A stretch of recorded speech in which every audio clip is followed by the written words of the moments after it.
რომელიმე მაინც ხომ არ გვეტყვით რამდენიმე სიტყვას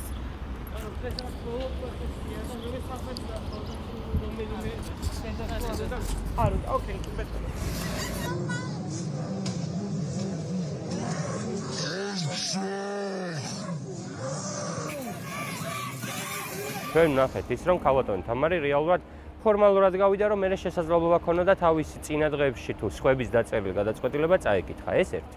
მეორე გარემოება ქალბატონმა თამარმა შეიქმნა პრეცედენტი რომ საქმე შესაძლებელია მხოლოდ თავარი გამოძიებელი დაკითხვა რადგან მასთან ინახება ბოლოს ყველა მტკიცებულება და სხვა პირების დაკითხვა არ არის ვითომ და საჭირო რაც ასევე საპროცესო კანონმდებლობას ეწინააღმდეგება დღევანდელი პროცესი იყო იმის წყალგამყოფი რომ ჩვენ ნახეთ შეუძლია თუ არა ქალბატონ თამარს დამოუკიდებელი გადაწყვეტილების მიღება